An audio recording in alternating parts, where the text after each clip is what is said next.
Hello friends. இப்போ இந்த வீடியோவில் என்ன பார்க்க போகிறோம் அப்படின்னு பார்த்தீங்கன்னா 28/10/2020 உடைய Hindu news paper news analysis பார்க்க போகிறோம். இதில் ஏதாவது உங்களுக்கு டவுட் இருந்ததுன்னா கீழே டிஸ்கிரிப்ஷனில் எங்கள் டெலகிராம் குரூப் லிங்க் இருக்குது, அதில் ஜாயின் பண்ணிக்கோங்க. சில பேருக்கு அந்த குரூப் லிங்க் ஒர்க் ஆகிறது இல்லை. ஸோ என்னோடய ஃபோன் நம்பரும் கீழே கொடுத்துருக்குறேன். அதுக்கு எனக்கு டெலகிராமில் மெசேஜ் அனுப்புங்க, உங்களுக்கு குரூப்பில் ஆட் பண்ணுறேன். இதை தவிர உங்களுக்கு வேறு ஏதாவது டவுட் இருந்தாலும் நீங்கள் அங்கே கேட்கலாம். அண்ட் டெய்லி ஈவினிங் பார்த்தீங்கன்னா பிஐபியோட கம்பைலேஷன் பிடிஎஃப் என்னென்ன படிக்கணும் அப்படின்றது என்னென்னா உங்களுக்கு அப்லோட் பண்ணுவோம். ஸோ அந்த இதையும் என்னென்னா நீங்கள் யூஸ் பண்ணிக்கலாம்.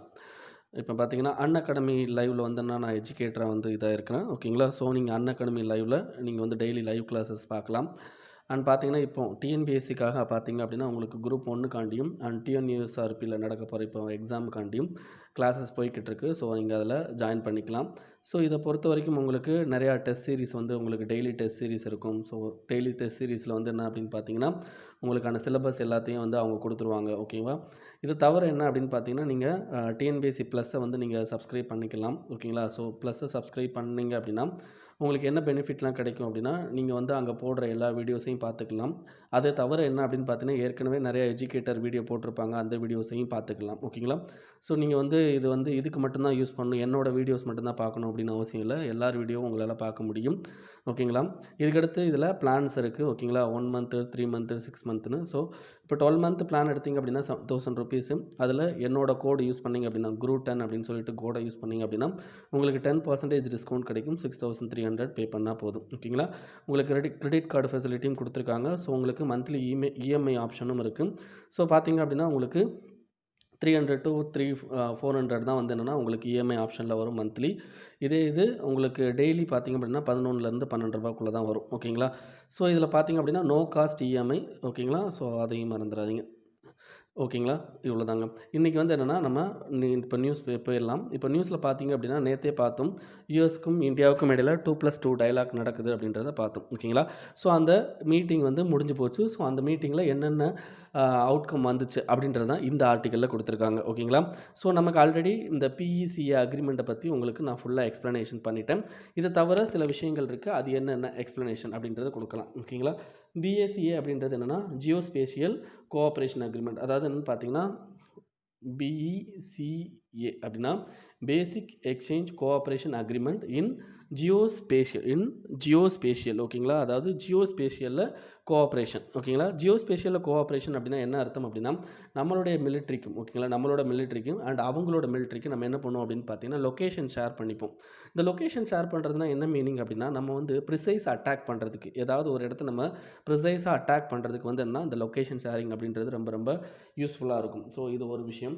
செகண்ட் என்ன அப்படின்னு பார்த்தீங்கன்னா உங்களுக்கு ஒரு லொக்கேஷன் ஐடென்டிஃபை பண்ணுறது, அதை அப்டேட் பண்ணுறது, ஆஸ் வெல் அஸ் பார்த்தீங்க அப்படின்னா டார்கெட் பண்ணி ஓகேங்களா அதை இது பண்ணுறது.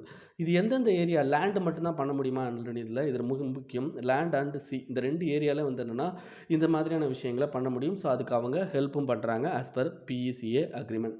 இதை தவிர என்ன பண்ணியிருக்காங்க அப்படின்னு பார்த்தீங்கன்னா நிறைய அக்ரிமெண்ட் சைன் பண்ணியிருக்காங்க. அது உங்களுக்கு இம்பார்ட்டன்ட் இல்லை, இருந்தாலும் சொல்கிறேன்.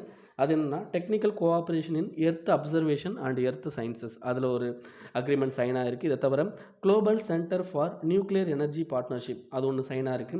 இதுக்கடுத்து electronic exchange of customs data அப்படின்னு சொல்லியும் உங்களுக்கு சைன் ஆகிருக்கு. ஓகேங்களா. இது இந்தியா யூஎஸ் ரிலேஷன்ஷிப்பில் ஒரு ஹையர் லெவல் ஆஃப் அட்டைன்மெண்ட். ஏன்னா நம்ம என்ன பண்ணிட்டோம் அப்படின்னு பார்த்தீங்கன்னா ஃபவுண்டேஷனல் அக்ரிமெண்ட்னு ஒரு 4 அக்ரிமெண்ட் இருக்குது யூஎஸில். அந்த 4 அக்ரிமெண்ட்டில் இப்போ நம்ம சைன் பண்ணியாச்சு. அப்போ நம்ம very close relationship with US அப்படின்றப்போ என்ன ஆகும் அப்படின்னா சைனா கூட என்ன பிரச்சனை வரும் அப்படின்றதுலாம் நீங்கள் டிஃப்ரெண்ட் ஆங்கிளில் யோசிக்க வேண்டிக்கும். ஜிஎஸ் பேப்பர் 2ல் பார்த்தீங்க அப்படின்னா உங்களுக்கு இது சிலபஸாக வரும். ஓகேங்களா. இன்டர்நேஷ்னல் ரிலேஷனில். Next now outsiders can buy land in JNK. இது என்ன அப்படின்னு பார்த்தீங்கன்னா நமக்கு ஜேஎன்கேல ஆர்டிகல் 370 அதாவது ஜேஎன்கேக்கு கொடுத்த ஸ்பெஷல் ஸ்டேட்டஸ் என்ன பண்ணிட்டாங்க அப்படின்னா ரிமூவ் பண்ணிட்டாங்க. ஸோ இந்த ரிமூவ் பண்ணதுக்கு மூலமாக என்ன நடக்குது அப்படின்னா ஜேஎன்கேல பெர்மனன்ட் ரெசிடென்ட் அப்படின்ற ஒரு கேட்டகரி ஆர்டிகல் 370 மூலமாக ஆர்டிகல் 370 அண்ட் 35A மூலமாக என்ன பண்ணியிருப்பாங்க அப்படின்னா பெர்மனன்ட் ரெசிடென்ட் அப்படின்ற ஒரு கேட்டகரி ஆஃப் பீப்புள் இருப்பாங்க. அவங்க மட்டும்தான் அந்த ஊரில் லேண்ட் வாங்க முடியும். அந்த ஊரில் என்னென்னா அந்த மேரேஜ் சிஸ்டம் இதெல்லாம் இருக்குது. ஓகேங்களா. ஸோ இதெல்லாம் பண்ண முடியும் இதுக்கு முன்னாடி வரைக்கும். இப்போ இந்த ஆர்டிகல் 370 ஆர்டிகல் 335A இந்த ரெண்டையுமே ரிமூவ் பண்ணதுக்கு அப்புறமா இப்போ என்னென்னா anyone can buy a land from the Jammu and Kashmir. அதுதான் இதில் முக்கியமானது. சரி, யார் லேண்ட் வாங்கலாம் அப்படின்னா நீங்கள் இப்போ ஒரு இன்வெஸ்டராக இருக்கீங்க அப்படின்னா நீங்கள் you can buy a land and invest in that land. ஆனால் என்னென்னா அக்ரிகல்ச்சர் லேண்டை என்னென்னா நீங்கள் நான் அக்ரிகல்ச்சர் பர்பஸ்க்கு யூஸ் பண்ண முடியாது. இதை தவிர என்ன அப்படின்னு பார்த்தீங்கன்னா, இன்னொரு முக்கியமானது ஹெல்த் கேரு ஓகேங்களா, senior secondary and higher secondary specialised education பண்ணுறீங்கன்னா அந்த லேண்டை வந்து என்ன பண்ணுவாங்க அப்படின்னா உங்களுக்கு ட்ரான்ஸ்ஃபர் பண்ணுவாங்க. இதை தவிர என்னென்னா அங்கே இருக்கிற ஆர்மி ஆஃபீஸர் ஓகேங்களா, ஆர்மி ஆஃபீஸர் கமாண்டர் லெவலில் இருக்கிற ஒரு காப்ஸ் கமாண்டர் லெவலில் இருக்கிறவருக்கு ஒரு பவர் கொடுத்துருக்காங்க. அது என்ன பவர் அப்படின்னா, ஒரு ஏரியாவை ஸ்ட்ராட்டஜிக் ஏரியா அப்படின்னு சொல்லிட்டு அனௌன்ஸ் பண்ணுறதுக்கு. இந்த ஸ்ட்ராட்டஜிக் ஏரியாவில் அந்த கமாண்டர் என்ன பண்ணலாம் அப்படின்னு பார்த்தீங்கன்னா ட்ரைனிங் ஓகேங்களா, ஆர்ம்டு ஃபோர்ஸஸோட ட்ரைனிங், அவங்களுடைய இன்ஸ்டால்மெண்ட்ஸ் எல்லாமே வந்து அங்கே பண்ண முடியும். இதுதாங்க இதில் உங்களுக்கு தெரிஞ்சுக்க வேண்டியது. மற்றபடி வேறு எதுவும் இல்லை.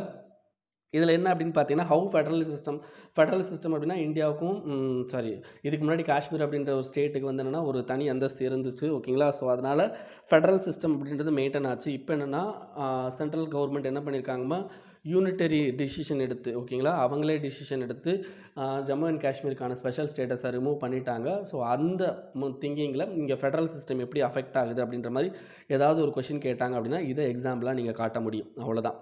Next India's discom stress is more than the sum of its past அப்படின்னு சொல்கிறாங்க. இது எங்கே ப்ளேஸ் பண்ணலாம் அப்படின்னா பேப்பர் 3ல் எனர்ஜி அப்படின்னு சொல்லிட்டு ஒன்று இருக்கும். ஸோ அதில் நீங்கள் ப்ளேஸ் பண்ணலாம்.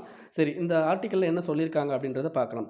இந்தியாவோட டிஸ்காம்னா யார் அப்படின்னு பார்த்தீங்கன்னா உங்களுக்கு நீங்கள் டிஸ்ட்ரிபியூஷன் கம்பெனி அப்படின்னு சொல்லுவாங்க. இந்த டிஸ்காம்னா distribution company. Who is that distribution company அப்படின்னா, இப்போ டான்ஜெட்கோன்னு இருக்குது தமிழ்நாட்டில் நமக்கு கரண்ட் கொடுக்குற மக்களுக்கு கரண்ட்டை கொடுக்குற ஒரு அமைப்புக்கு பேர் டான்ஜெட்ஸ்கோ. ஸோ இந்த டான்ஜெட்கோ அப்படின்றது தான் டிஸ்காமுங்க இங்கே.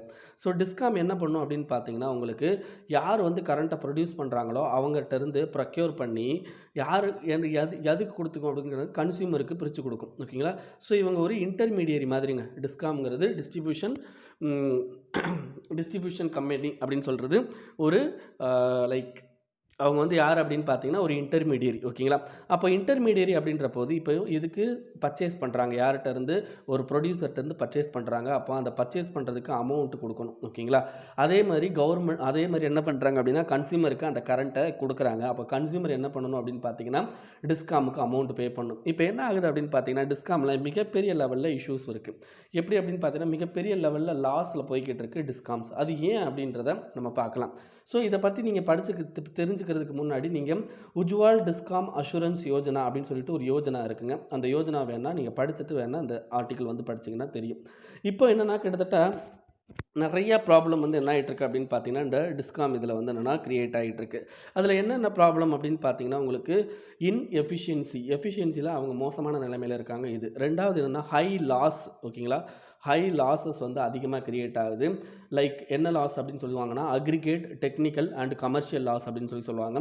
இதுக்கடுத்து கன்சியூமர்கிட்ட இருந்து lack of collection of amount ஓகேங்களா. ஏன்னா இப்போ நம்ம தமிழ்நாடு கவர்மெண்ட் என்ன பண்ணுறாங்க அப்படின்னு பார்த்தீங்கன்னா 100 யூனிட் வரைக்கும் என்ன பண்ணுறாங்க ஃப்ரீ கொடுக்குறாங்க.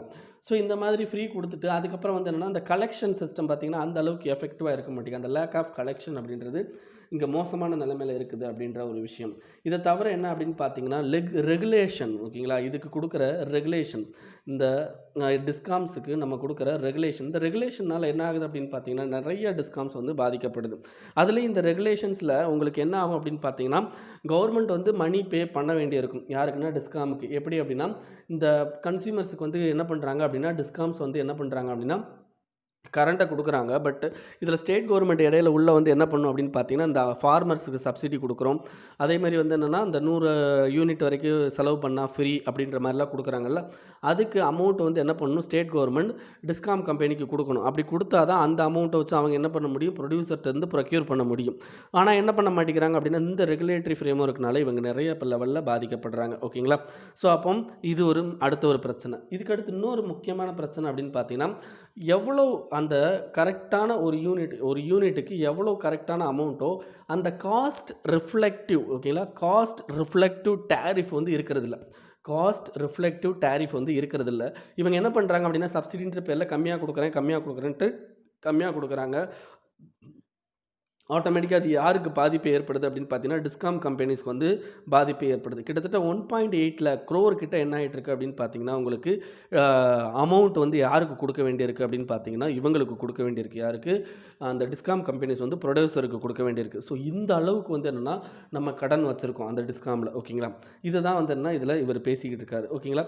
இதை தவிர என்ன அப்படின்னு பார்த்தீங்கன்னா இந்த COVID-19 பீரியட்லையாவது நம்ம ஏதாவது சமாளிக்கலாம் அப்படின்னு பார்த்தா, ஏன்னா COVID-19 பீரியடில் நமக்கு நிறையா கம்பெனிஸ் வந்து ரன் ஆகலை. அப்போ ரன் ஆகாதப்போ டிமாண்ட் வந்து கம்மியாயிடுச்சு. பட் டிமாண்ட் கம்மியானதுக்கு அப்புறமாவது சரி இந்த அக்ரிகேட் லாஸை கம்மி பண்ணிவிட்டு நம்ம என்ன பண்ணிக்கலாம், இந்த டிமாண்ட் கம்மியான பீரியடில் நம்ம வந்து ஓரளவுக்கு நம்ம டிஸ்காம் வந்து ரிவைவ் பண்ணிக்கலாம். அந்த ஒரு 6-7 மாதத்தில் வந்து கம்மியான காசு ப்ரொடியூசர் வாங்கி ப்ரொடியூசர்ட்டேருந்து வாங்கி நம்ம வந்து என்ன பண்ணிக்கலாம், கம்மி பண்ணிக்கலாம் அப்படின்னு சொல்லி நினச்சிருக்கலாம். பட் என்ன ஆயிடுச்சு அப்படின்னு பார்த்தீங்கன்னா, பர்ச்சேசிங் அக்ரிமெண்ட் ஓகேங்களா, பவர் பர்ச்சேசிங் அக்ரிமெண்ட்னு சொல்லுவோம். அது ஆல்ரெடி போட்டுட்டாங்க ஓகேங்களா. கிட்டத்தட்ட 1 வருஷம் 5 வருஷத்துக்கு பவர் பர்ச்சேசிங் அக்ரிமெண்ட் வந்து கம்பெனிலேருந்து போட்டுட்டாங்க. போட்டால் என்ன ஆகணும், இவ்வளோ கரண்ட் வாங்கணும்னா வாங்கி தான் ஆகணும். அப்போ சர்ப்ளஸ் வச்சு இவன் என்ன பண்ணுறது, ஒன்றுமே பண்ண முடியாத நிலைமைக்கும் இவங்க தள்ளப்பட்டாங்க. ஸோ இதெல்லாம் வந்து என்னென்னா இவங்ககிட்ட இருக்கிற பிரச்சனை. சரி, இதுக்கு என்ன சொல்யூஷன் இந்த ஆர்டிக்கிளில் சொல்கிறாங்க அப்படின்னு பார்த்தீங்கன்னா, ஒன்று ஃபஸ்ட்டு நீங்கள் டிஸ்காம் கம்பெனிக்கு வந்து நிறையா வந்து லிக்விடிட்டியை வந்து கவர்மெண்ட் வந்து கொடுக்கணும். அதாவது கவர்மெண்ட் வந்து என்ன பண்ணணும் அப்படின்னா, கேபிட்டல் அமௌண்ட் வந்து என்னன்னா கொஞ்சம் இவங்களுக்கு கொடுக்கணும். அது யாருக்குன்னா டிஸ்காம் கம்பெனிக்கு கொடுக்கணும் அப்படின்னு சொல்லி சொல்கிறாங்க. செகண்ட் என்ன அப்படின்னு பார்த்தீங்கன்னா, அவங்களுக்கு டெப்ட் வந்து இன்க்ரீஸ் ஆகிக்கிட்டே போகுது. அதை கம்மி பண்ணுறதுக்கான பிளானிங்ஸை வந்து என்ன பண்ணணும் அப்படின்னு பார்த்தீங்கன்னா, கவர்மெண்ட் வந்து எடுத்துகிட்டு வரணும். லைக் சாஃப்ட் லோன் ஓகேங்களா, லோன்ஸ் வந்து அவங்களுக்கு ப்ரொவைட் பண்ணணும் அப்படின்னு சொல்லி சொல்கிறாங்க. இதை தவிர என்ன அப்படின்னு பார்த்தீங்கன்னா, ஃப்யூச்சரில் ஓகேங்களா, ஃப்யூச்சரில் எந்த மாதிரியான அப்ளிகேஷன் வருதோ அதுக்கு ஏற்றாப்புல டிஸ்காமை எஃபெக்டிவாக நம்ம வந்து என்ன எக்யூப் பண்ணணும் அப்படின்னு சொல்லி சொல்கிறாங்க. இதை தவிர முக்கியமானது நம்மக்கிட்ட இருக்கிற அந்த ரெகுலேட்டரி இஷ்யூ ஓகேங்களா, அந்த ரெகுலேட்டரி இஷ்யூவை நம்ம வந்து கரெக்ட் பண்ணணும் அதுவும் சொல்கிறாரு. இதை தவிர என்னென்னா நம்ம கொண்டு வர சில பாலிசிஸ் லைக் என்னென்னா டிஸ்காம் வந்து என்ன கண்டிப்பாக என்ன பண்ணணும், ரெனியூவபிள் எனர்ஜி செக்டார்லேருந்து எனர்ஜியை வாங்கணும் அப்படின்னு சொல்லிட்டு நம்ம கட்டாயப்படுத்துவோம். ஸோ அந்த மாதிரிலாம் வந்து என்ன பண்ணக்கூடாது அப்படின்னா இந்த இந்த நேரத்தில் வந்து பண்ணக்கூடாது அப்படின்றதையும் இவர் சொல்லியிருக்காரு. இதை தவிர மேலே ஒரு ஆர்டிக்கல் இருக்குங்க, அது என்னென்னா GST and the complexity of political negotiation ஒன்று இருக்குது. அதில் ஒன்றுமே இல்லை. அது என்ன அப்படின்னு பார்த்தீங்கன்னா, சென்ட்ரல் கவர்மெண்ட் வந்து ஃபஸ்ட்டு ஓப்பனிங்கில் வந்து ஜிஎஸ்டிக்கு இந்த காம்பன்சேஷன் டியூஸை வந்து நான் கொடுக்க மாட்டோம், நீங்கள் வேணால் கடன் வாங்கிக்கோங்க அப்படின்னு சொல்லியிருப்பாங்க. இப்போ லேட்டஸ்ட்டாக என்ன பண்ணாங்கன்னா, நாங்கள் கடன் வாங்கி உங்களுக்கு தரோம் அப்படின்னு இருக்காங்க. ஸோ அதைத்தான் அவர் சொல்லியிருக்காரு. மற்றபடி அந்த ஆர்டிக்கலில் எதுவும் இல்லை, அதனால் நான் அந்த ஆர்டிக்கல் எடுக்கலை. Next India's outreach to Myanmar, அதாவது இந்தியாவுக்கும் மியான்மருக்குமான ஒரு ரிலேஷன்ஷிப்பை பற்றி இந்த ஆர்டிக்கலில் பேசியிருக்காங்க. ஸோ இந்தியாவோட நார்த் ஈஸ்டர்ன் ரீஜியனோட கனெக்ஷன் தான் மியான்மருங்க. ஸோ இந்த மியான்மருக்கும் நமக்கும் உள்ள ரிலேஷன்ஷிப் எந்த மாதிரி அப்படின்னு பார்த்தீங்கன்னா, உங்களுக்கு நிறைய வகையில் சொல்கிறாங்க. பொலிட்டிக்கலாக இருக்கட்டும், சோஷியலாக இருக்கட்டும், எக்கனாமிக்கலாக இருக்கட்டும், we are in a close ரிலேஷன்ஷிப்பை மெயின்டைன் பண்ணுறோம். ஸோ லேட்டஸ்ட்டாக we have a many diplomatic projects ஓகேங்களா, பொலிட்டிக்கல் டிப்ளமேட்டிக் ப்ராஜெக்ட்ஸ் வந்து போய்கிட்டு இருக்கு. அதில் ஃபஸ்ட்டு என்ன அப்படின்னு பார்த்தீங்கன்னா, நம்ம கண்ட்ரியிலேருந்து ஒரு லயசன் ஆஃபீஸர், அதாவது என்னென்னா அங்கே வந்து இந்த தூதரகம்னு சொல்லுவாங்களா, அந்த தூதரகத்துக்கு ஒரு ஆஃபீஸரை நம்ம வந்து நியமிச்சிருக்கோம். இது வந்து இப்போ நம்ம லேட்டஸ்ட்டாக பண்ணது. சைனா வந்து முன்னாடியே பண்ணிட்டாங்க, 2017 பண்ணிட்டாங்க. பட் இந்தியா வந்து இப்போ தான் பண்ணியிருக்கோம். இதுக்கடுத்து இந்தியா என்ன பண்ண போகுது அப்படின்னு பார்த்தீங்கன்னா, கிட்டத்தட்ட 6 பில்லியன் அளவுக்கு இன்வெஸ்ட்மெண்ட் எதில் பண்ண போகிறாங்க அப்படின்னா, பெட்ரோலியம் ரிஃபைனரியில் வந்து பண்ணுறாங்க. கிட்டத்தட்ட 6 பில்லியன். ஸோ இதேமாதிரி நிறைய இன்வெஸ்ட்மெண்ட் அப்படின்றது யார் பண்ணியிருக்காங்கன்னா, சைனா பண்ணியிருக்காங்க. ஸோ இதை தவிர நமக்கும் அவங்களுக்குமான அந்த பார்டர் ஏரியாவோட டெவலப்மெண்ட் ஓகேங்களா, அதில் உள்ள இன்வால்மெண்ட்டை நம்ம ரீஹைட்ரேட் பண்ணிக்கிட்டே இருக்கும். ஸோ இதுக்கு அடுத்து 4வது என்ன அப்படின்னு பார்த்தீங்கன்னா, balancing act between Bangladesh and Myanmar. பங்களாதேஷுக்கும் மியான்மருக்கும் சண்டை போய்கிட்டு இருக்குங்க. அது என்ன அப்படின்னா, மியான்மர்லேருந்து ரோஹிங்கியா அப்படின்ற ஒரு முஸ்லீம் வந்து நிறையா தண்டிக்கப்படுறதுனால அவங்க என்ன பண்ணுறாங்க அப்படின்னா, கடல் மூலமாக வந்து பங்களாதேஷுக்கு தப்பிச்சு ஓடியாந்து பங்களாதேஷில் வாழ்கிறாங்க. ஸோ இந்த பங்களாதேஷில் வாழ்கிற ரோஹிங்கியாஸை திரும்பி எடுத்துக்கணும் மியான்மர் அப்படின்னு சொல்லிட்டு நிறைய வந்து இன்டர்நேஷ்னல் ஆர்கனைசேஷன் இதெல்லாம் பார்த்து நம்ம வந்து அதில் எப்படின்னா ஒரு நியூட்ரல் ஆக்டை வந்து எடுத்துக்கிட்டு இருக்கோம். ஸோ அதுவும் வந்து என்னென்னா நமக்கும் மியான்மருக்கும் உள்ள ஒரு பாசிட்டிவ் ரிலேஷன்ஷிப் அப்படின்னு சொல்லிட்டு இந்த ஆர்டிக்கலில் சொல்லியிருக்கிறாங்க. Next the Gilgit Baltistan game plan அப்படின்னு சொல்கிறாங்க. வேர் இஸ் கில்ஜித் பல்ஜிஸ்தான் அப்படின்றது ஒரு ஏரியா பேருங்க. அது என்ன அப்படின்னு பார்த்தீங்கன்னா, இப்போ ஜம்மு அண்ட் காஷ்மீர் இவ்வளோ பெருசாக இருக்கே, இந்த overall Jammu and Kashmir India கையில் கிடக்கானா இல்லை, நம்மகிட்ட இருக்கிறது இதுதான் ஓகேங்களா, Jammu and Kashmir and Ladakh region தான். ஸோ மித்த ரீஜியன், இந்த ரீஜனுக்கு பார்த்தீங்களா இது கில்ஜித் பல்ஜிஸ்தான். இந்த ரீஜியன் வந்து அக்ஷய் சீன், இது வந்து சைனாட்ட இருக்குது, இது வந்து பாகிஸ்தான்கிட்ட இருக்குது ஓகேங்களா. இது வந்து என்ன அப்படின்னு பார்த்தீங்கன்னா, இந்த ஏரியா வந்து சியாச்சின் ஏரியா. இந்த ஏரியாவை என்ன பண்ணிடுவாங்க அப்படின்னு பார்த்தீங்கன்னா, பாகிஸ்தான் வந்து சைனாவுக்கு வந்து தாராள பிரபு கொடுத்துருவார் ஓகேங்களா. ஸோ இதுதான் இந்த கில்ஜித் பல்ஜிஸ்தானை பற்றி தான் என்னென்னா இப்போ பேசிகிட்டு இருக்காங்க. அது என்ன அப்படின்னு பார்த்தீங்கன்னா, கில்ஜித் பல்ஜிஸ்தானை வந்து என்னென்னா பாகிஸ்தானோட இணைக்க போகிறோம் அப்படின்றத அவங்க சொல்லியிருக்காங்க. அப்போ நீங்கள் கேட்கலாம், அப்போ இதுக்கு முன்னாடி வந்து பாகிஸ்தானோட இல்லையா அப்படின்னு கேட்டால், இதில் என்ன பண்ணி வச்சுருப்பாங்க அப்படின்னு பார்த்தீங்கன்னா, ஒரு இண்டிபெண்டன்ட் டெரிட்டரியாக தான் இவ்வளோ நாளைக்கு வந்து என்ன பண்ணிக்கிட்டு இருக்காங்கன்னா, பாகிஸ்தான் வந்து இதை மெயின்டைன் பண்ணிக்கிட்டு இருக்காங்க. ஏன் இண்டிபெண்டன்ட் டெரிட்டரியாக மெயின்டைன் பண்ணுறாங்க அப்படின்னா, ஆஸ்பர் அந்த மகாராஜா ஹரிசிங்னு ஒருத்தர் வந்து 1947 வந்து அந்த ஆட்சி பண்ணியிருப்பார் பார்த்தீங்களா, அவர் ஃபுல்லாக இந்த ஏரியாவை ஃபுல்லாக ஆட்சி பண்ணியிருப்பார். ஸோ திஸ் ஓவரால் ஏரியா வந்து என்ன பண்ணுவாங்க அப்படின்னா அப்படின்னா ஜம்மு அண்ட் காஷ்மீர் அப்படின்னு சொல்லுவாங்க. ஓகேங்களா? ஸோ ஜம்மு அண்ட் காஷ்மீரில் ஒரு ப்ளப்பிசைட் நடத்தணும். அதாவது அந்த மக்களுக்கு வந்து இந்தியாவோட இருக்க விருப்பம் இருக்கா அல்லது பாகிஸ்தானோட விருப்பம் இருக்கா அப்படின்னு சொல்லிட்டு ஒரு வாக்கெடுப்பு, தட் இஸ் கால்டு ப்ளப்பிசைட் நடத்தணும். ஓகேங்களா? அப்படி நடத்தும்போது கில்ஜித் பல்திஸ்தானையும் இன்க்ளூட் பண்ணி எந்த கண்ட்ரியோட சேர்றதுக்கு வாய்ப்பு இருக்குது அப்படின்னு சொல்லிட்டு ஒரு வாக்கெடுப்பு நடத்துறதுக்காண்டி தான் இன்ன வரைக்கும் என்ன பண்ணியிருக்காங்க அப்படின்னா, கில்ஜித் பல்திஸ்தானை பாகிஸ்தானோட சேர்க்காம ஜம்மு அண்ட் காஷ்மீரோட ரீஜியனாகவே அதை வச்சுக்கிட்டு இருக்காங்க. ஸோ அப்போனா தான் எதிர்காலத்தில் ப்ளப்பிசைடு வரும்போது இவங்களையும் இன்க்ளூட் பண்ணி என்ன பண்ணிக்கலாம், நம்ம வந்து என்ன பண்ணிக்கலாம் அப்படின்னா பாகிஸ்தானோட இவங்களை மொத்தமாக இணைச்சிக்கலாம் அப்படின்னு சொல்லி வச்சுருந்தாங்க. பட் என்ன ஆயிடுச்சு அப்படின்னா, இப்போ சில காரணங்கள்னால என்ன பண்ணிட்டாங்க அப்படின்னா, இப்போ லேட்டஸ்ட்டாக கில்ஜித் பல்திஸ்தானை ஒரிஜினல் பாகிஸ்தானோட டெரிட்டரியாக இணைக்க போகிறாங்க. சரி, இதுக்கு என்னென்ன ரீசன்லாம் அப்படின்றாங்கன்னா, ஃபஸ்ட்டு நம்ம இந்த ஆர்டிகல் 370 ரிமூவ் பண்ணிவிட்டு இப்போ என்ன பண்ணிட்டோம் அப்படின்னா, இதை யூனியன் பிரதேசமாக ஆக்கிட்டோம். இதுக்கு முன்னாடி இதுக்கு ஸ்பெஷல் ஸ்டேட்டஸ் கொடுத்து ஜம்மு அண்ட் காஷ்மீருக்குன்னு தனியான கான்ஸ்டியூஷன் எல்லாமே இருந்துச்சு. பட் இப்போ என்னன்னா அந்த ஸ்பெஷல் ஸ்டேட்டஸு தனியான கான்ஸ்டியூஷன் எல்லாத்தையும் ரிமூவ் பண்ணிட்டோம். அப்போ இப்போ வந்து என்னென்னா அது வந்து என்னென்னா இந்தியாவோட டெரிட்டரி அப்படின்ற மாதிரி ஆயிடுச்சு. ஸோ அதனால் இவங்க இதை விட்டு வச்சதுக்கான ரீசன் வந்து இப்போ இல்லாமல் போயிடுச்சு. இது ஃபஸ்ட்டு. செகண்ட் என்ன அப்படின்னு பார்த்தீங்கன்னா, உங்களுக்கு இந்த கில்ஜித் பல்திஸ்தானில் இருக்கிறாங்க பார்த்தீங்களா பீப்புள், அந்த பீப்புளுக்கு அவங்க பாகிஸ்தானோட சேர்றதுக்கு அந்த அளவுக்கான நாட்டம் வந்து இல்லை. ஓகேங்களா? ஸோ அது ரெண்டாவது காரணம். தேர்டு என்ன அப்படின்னு பார்த்தீங்கன்னா, சைனாவோட ப்ரெஷர். ஏன்னா சைனா வந்து China Pakistan economic corridor, belt and road initiative மூலமாக சைனா பாகிஸ்தான் எக்கனாமிக் காரிடார் அப்படின்னு சொல்லிட்டு ஒன்று போகுது. அதே மாதிரி சைனாவோட முக்கியமான ஏரியாவோட அட்ஜஸ்டன் சைடாக என்ன இருக்குன்னா கில்ஜித் பல்திஸ்தான் இருக்குது. ஸோ இந்த காரணங்கள்னால என்ன பண்ணுறாங்க அப்படின்னா, சைனா வந்து பாகிஸ்தானுக்கான அந்த அழுத்தத்தை கொடுக்குறாங்க, கில்ஜித் பல்திஸ்தானை பாகிஸ்தானோட டெரிட்டரியாக மாற்றிருங்க அப்படின்னு சொல்லிட்டு. ஓகேங்களா? ஸோ இது தாங்க இந்த ஆர்டிக்கிளில் நீங்கள் தெரிஞ்சுக்க வேண்டியது. நெக்ஸ்ட்டு வந்து என்னென்னா, Kerala government fix base price for 16 agriculture producer. 16 agriculture ப்ரொடியூஸ்க்கு என்ன பண்ணியிருக்காங்க அப்படின்னா, யார் கேரளா கவர்மெண்ட் வந்து என்ன பண்ணியிருக்காங்க அப்படின்னா பேஸ் ப்ரைஸ் ஃபிக்ஸ் பண்ணியிருக்காங்க. இது என்னென்னா பேப்பர் 3ல் உங்களுக்கு அக்ரிகல்ச்சர் இதில் வந்து என்ன கொஞ்சம் முக்கியமான விஷயம். இந்த அக்ரிகல்ச்சர் ரிஃபார்ம் எந்த மாதிரிலாம் பண்ணலாம் அப்படின்ற மாதிரி உங்களை கொஷின் கேட்டாங்க அப்படின்னா நீங்கள் இந்த இதை யூஸ் பண்ணலாம். ஓகேங்களா? அது என்ன அப்படின்னு கேட்டிங்கன்னா, இந்த 16 அக்ரிகல்ச்சர் ப்ராடக்ட்டுக்கும் ஒரு பேஸ் ப்ரைஸ் அதனுடைய குவாலிட்டியை பொறுத்து என்ன பண்ணியிருக்காங்க அப்படின்னா ஒரு ஃபிக்ஸ்டு ப்ரைஸை ஃபிக்ஸ் பண்ணிடுறாங்க. இந்த ஃபிக்ஸ்டு ப்ரைஸை தாண்டி கீழே வந்து அந்த ப்ராடக்டோட ரேட்டு போகும்போது என்ன பண்ணுறாங்க அப்படின்னா கவர்மெண்ட்டே இதை procure பண்ணிக்கிறாங்களாம்.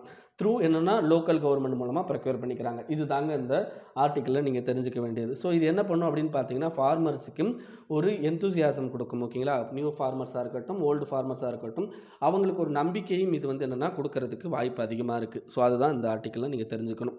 Next, elephant skeleton Chinese parts found at the temple cellar அப்படின்னு சொல்லியிருக்காங்க. இது எந்த இடத்துல இருக்குன்னு மட்டும் தெரிஞ்சுக்கோங்க. ஏன்னா இதை பற்றின டீட்டெயில் எங்கேயுமே கிடைக்கல.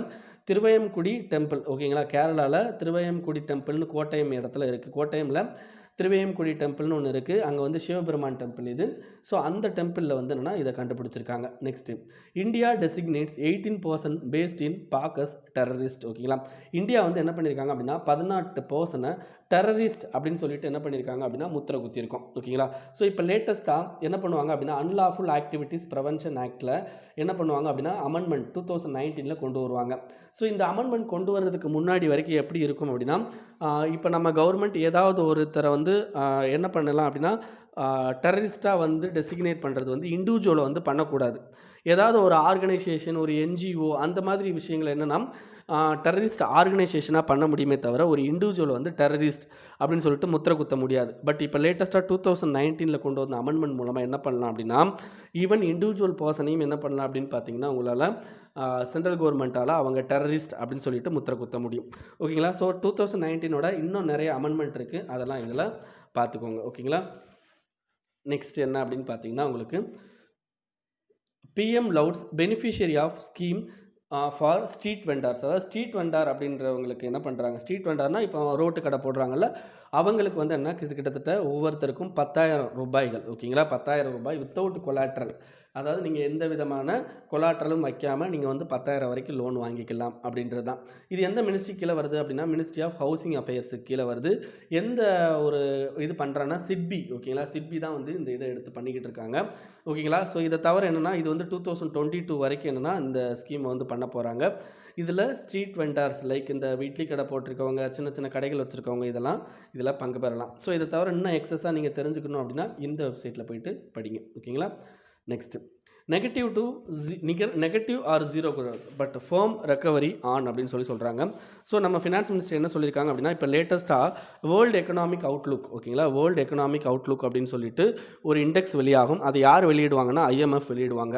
அந்த அவுட்லுக்கில் என்ன இருக்கும் அப்படின்னா, நம்மளுடைய growth வந்து மைனஸில் வந்து நெகட்டிவ் -10லேருந்து கிட்டத்தட்ட 10 வரைக்குமான -10 வரைக்குமான என்னென்னா நெகட்டிவ் growth இருக்கும் அப்படின்னு சொல்லிட்டு ஐஎம்எஃப் வந்து வெளியிட்டிருக்கும். ஸோ அதை பற்றி பத்திரிகையாளர்கள் கேள்வி கேட்டிருப்பாங்க. அதுக்கு நம்ம ஃபினான்ஸ் மினிஸ்டர் என்ன சொல்லியிருக்காங்க அப்படின்னா, நம்ம இதில் வந்து இப்போதைக்கு நெகட்டிவ் அல்லது ஜீரோ growth, நெகட்டிவ் growthனா மோசமான நிலைமை, ஜீரோ growthனா growth இல்லை, இப்போதைக்கு நியூட்ரல் பொசிஷனில் இருக்கும் அப்படின்ற நிலைமை இருக்கலாம். பட் இப்போதைக்கு என்ன ஆயிடுச்சு அப்படின்னா, நம்ம வந்து ரெக்கவரி பாத்தை நோக்கி நடக்க ஆரம்பிச்சிட்டோம் அப்படின்னு சொல்லிட்டு நம்ம ஃபினான்ஸ் மினிஸ்டர் சொல்லியிருக்காங்க. இன்றைக்கி நியூஸ் அவ்வளோதான் ஃப்ரெண்ட்ஸ். இது உங்கள் ஃப்ரெண்ட்ஸோடு ஷேர் பண்ணிக்கோங்க அண்ட் மறக்காமல் இந்த சேனலுக்கு சப்ஸ்கிரைப் பண்ணிக்கோங்க. Thank you friends.